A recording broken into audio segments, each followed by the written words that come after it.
আসসালামু আলাইকুম। কেমন আছো আমার প্রিয় সকল বন্ধুরা? আশা করি তোমরা সকলেই অনেক অনেক ভালো আছো, আনন্দে আছো, সুস্থ আছো। আলহামদুলিল্লাহ আমি অনেক ভালো আছি। প্রথমেই জানাই আমার সকল বন্ধুদের জন্য রইল অসংখ্য ধন্যবাদ, অনেক অনেক ভালোবাসা ও শুভকামনা। তো আজকে আমি তোমাদের সঙ্গে শেয়ার করতে চলেছি একেবারেই তেল ছাড়া বাড়িতে থাকা কিছু উপকরণ দিয়ে খুব সহজেই টেস্টি এবং হেলদি কিভাবে ওটস খিচুড়ি বানানো যায়। আজকে আমি তোমাদের বানিয়ে দেখাবো একেবারে বাড়িতে থাকা কিছু অল্প উপকরণ দিয়ে ওটস খিচুড়ি। তো তার জন্য আমি কি নিয়েছি আর কি লাগছে তোমাদের একটুখানি দেখিয়ে দিই। এখানে আমি নিয়ে নিয়েছি গাজর। গাজরটাকে দেখো সরু সরু করে কুচো কুচো করে কেটে নিয়েছি। এখানে একটা পেঁয়াজ নিয়েছি, পেঁয়াজটাকেও কিন্তু ছোট ছোট করে কেটে নিয়েছি। আর নিয়েছি এখানে মিষ্টি কুমড়ো মানে লাল কুমড়ো, লাল কুমড়োটাকেও দেখতেই পাচ্ছ কিন্তু ছোট ছোট করে কেটেছি।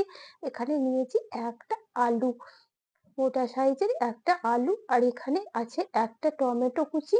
আর সঙ্গে আছে দুটো কাঁচা লঙ্কা। কাঁচা লঙ্কা দুটো অবশ্যই অপশনাল, তোমরা যারা ঝাল খেতে পছন্দ করো তারা দিতে পারো, আর যারা ঝাল খেতে একেবারেই পছন্দ করো না তারা কিন্তু চাইলে না দিতে পারো। আমি কিন্তু এটা ফ্লেভারের জন্য দিয়েছি, কারণ আমার লঙ্কাটা কিন্তু খুব ঝাল না। আর এখানে দেখো কিছু ফুলকপি নিয়েছি, ফুলকপি গুলোকে এভাবে টুকরো টুকরো করে কেটে নিয়েছি। আর এখানে নিয়েছি ক্যাপসিকাম। তো শীতে তো বিভিন্ন ধরনেরই সবজি পাওয়া যায়, তোমরা কিন্তু যে কোনো সবজি দিয়ে বানিয়ে নিতে পারো এই অসাধারণ স্বাদের ওটস খিচুড়ি। আর সঙ্গে নিয়ে নিচ্ছি দেখো এখানে পরিমাণ মতো 1 বাটি মসুর ডাল, এখানে আছে 1 বাটি মতো মুগ ডাল, আর এখানে আমি পরিমাণ মতো 1 বাটি ওটস নিয়ে নিয়েছি। বাস এইটুকু উপকরণ দিয়ে আমি বিনা তেলে তোমাদের বানিয়ে দেখাবো ওটস খিচুড়ি, একেবারে হেলদি এবং টেস্টি। তো এবারে আমি রান্না শুরু করে দিই। তো এখানে আমি প্রেসার বসিয়ে দিয়েছি। প্রথমে কিন্তু প্রেসারে আমি ডাল আর সবজিটাকে সেদ্ধ করে নেব। তো দেখো ডালগুলোকে আমি ধুয়ে নিয়েছি, দিয়ে দিলাম ডালগুলোকে ধুয়ে। তারপর এখানে কেটে রাখা সবজিগুলোকে কিন্তু আমি কেটেই মানে ধুয়ে কেটেছিলাম। তো সবজিগুলোকে দিয়ে দেব। দেখো আমি সবজিগুলো কিন্তু সব দিয়ে দিলাম প্রেসারের মধ্যে। এবার এখানে সামান্য অল্প পরিমাণে কিছু মশলা অ্যাড করব। তো এখানে আমি সামান্য, দেখো এখানে দিয়ে দিচ্ছি 1/2 চামচ হলুদের গুঁড়ো।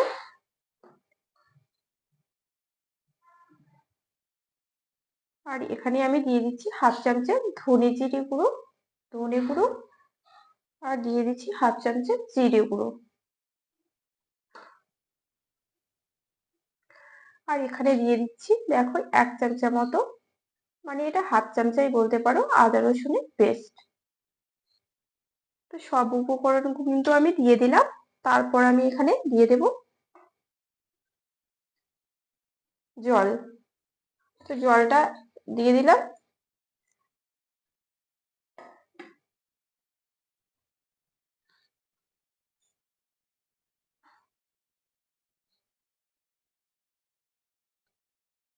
আর এখানে দিয়ে দিচ্ছি স্বাদ মতো লবণ। তারপরে এটাকে আমি প্রেসারের মুখটাকে বন্ধ করে দেব আর দুটো সিটি মেরে নেব।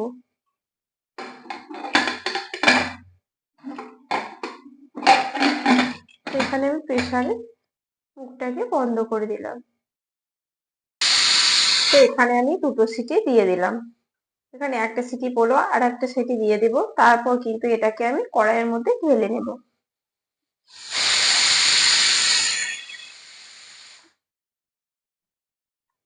এবার আমি দেখো কড়াই কিন্তু সবটা ঢেলে দিয়েছি কড়াইয়ে। তারপর আমি তোমাদের দেখাচ্ছি ঠিক কেমন সেদ্ধ হয়েছে। দেখো সব কিন্তু সেদ্ধ হয়ে গেছে মোটামুটি। আর একটুখানি 5 মিনিট মতো কুক করলেই কিন্তু এটা পুরোপুরি সেদ্ধ হয়ে যাবে। তো এবারে আমি ওটসটাকে দিয়ে দেব। আসলে তোমরা বলতেই পারো যে আমি প্রেসারের মধ্যে কেন ওটসটা দিলাম না। আসলে প্রেসারের মধ্যে দিলে ওটসের কিন্তু কোনো অস্তিত্ব থাকবে না, তাই কিন্তু আমি দেখো এভাবে সেদ্ধ করে নিলাম। আর তারপর কিন্তু ওটসটাকে দিয়ে আরো 5 মিনিট রান্না করে নেব। তাহলে কিন্তু ওটসটা দানা দানা হয়ে থাকবে, খেতে কিন্তু অসাধারণ লাগবে। আর প্রেসারে দিলে কিন্তু ওটসটা একেবারেই কোনো অস্তিত্ব থাকবে না, গলে যাবে। তাতে করে ওটসের খিচুড়ি কিন্তু বোঝাই যাবে না আর খেতেও কিন্তু তেমন ভালো লাগবে না। তাই আমি কিন্তু দিয়ে দিলাম আর 5 মিনিট মতো রান্না করে নেব, তাতেই কিন্তু আমার রান্নাটা হয়ে যাবে।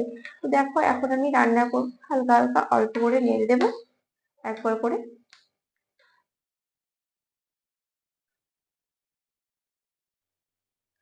তো দেখো আমি লঙ্কা দুটো কিন্তু প্রেসারে দিইনি, প্রেসারে দিলে গলে যেত, তাই লঙ্কা দুটো এবার আমি দিয়ে দিলাম।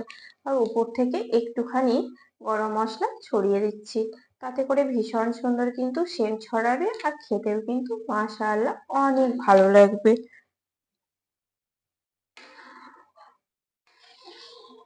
আর এখানে কিন্তু আমি একদমই তেল দিইনি, তোমরা চাইলে কিন্তু তেল দিতেই পারো, বা রান্না করার পর এখানে উপর থেকে 1 চামচা ঘি ছড়িয়ে দিতে পারো, তাতে করে ভীষণ ভালো লাগবে খেতে। আসলে এটা আমি হেলদি একটা খিচুড়ি বানিয়ে দেখালাম। হেলদি বানালে তো কিন্তু তেল কিন্তু একদমই প্রয়োজন পড়ে না, তাই এখানে তেল ছাড়াই কিন্তু আজকে তোমাদের খিচুড়ি বানিয়ে দেখালাম। তোমরা চাইলে উপর থেকে 1 চামচা ঘি ছড়িয়ে দিতে পারো, তাতে ভীষণ ভালো লাগবে খেতে, খুব সুন্দর একটা সেন্ট ছড়াবে।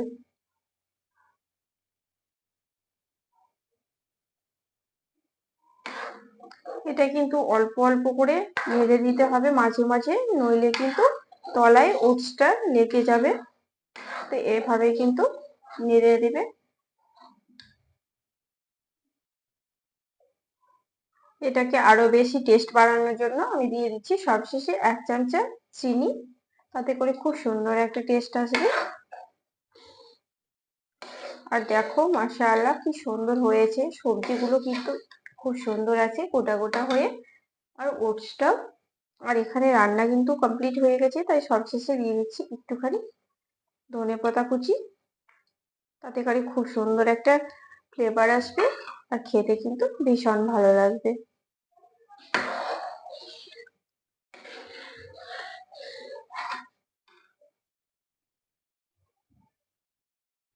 আলহামদুলিল্লাহ আমার ওটস খিচুড়ি কিন্তু রেডি হয়ে গেছে। আর মাশাআল্লাহ এত সুন্দর হয়েছে, দেখো প্রত্যেকটা সবজি কিন্তু গোটা গোটা আছে আর খুব সুন্দর একটা সেন্ট বেরিয়েছে। দেখে মনে হচ্ছে এক্ষুনি আমি সব পুরোটাই খেয়ে নিই। তো তোমরা কিন্তু এভাবে ওটস খিচুড়ি বানিয়ে নিতে পারো খুব সহজেই, দেখলে আমি খুব সহজেই বানিয়ে দেখালাম তোমাদের ওটস খিচুড়ি। এটা কিন্তু বড় থেকে বাচ্চারা সবাই ভীষণ পছন্দ করবে এ ধরনের খাবার। এটা কিন্তু খুব হেলদি, দেখলে খুব অল্প মশলা ছাড়াই আর এক্কেবারে তেল ছাড়াই, তেল কিন্তু আমি একদমই দিইনি রান্নায়। তো তোমাদের আমি করে দেখালাম ওটস খিচুড়ি, এভাবে তোমরা অবশ্যই একদিন ট্রাই করে দেখো, ভীষণ ভীষণ ভালো লাগবে খেতে। আর দেখো ওটস গুলো খুব সুন্দর দানা দানা আছে, তাতে করে কিন্তু ভীষণ ভালো লাগে এভাবে ওটস খিচুড়ি বানিয়ে খেতে। তো তোমরা অবশ্যই একদিন ট্রাই করে দেখো, আর ভালো লাগলে আমার চ্যানেলটিকে লাইক শেয়ার কমেন্ট ও সাবস্ক্রাইব করে আমার পাশে থেকো। আর আমার রেসিপিটি কেমন লাগলো আজকে তোমরা কিন্তু কমেন্ট বক্সে অবশ্যই জানাতে ভুলো না। সবাই অনেক অনেক ভালো থেকো, সুস্থ থেকো, দেখা হচ্ছে তোমাদের সঙ্গে নেক্সট ব্লগে। আল্লাহ হাফেজ।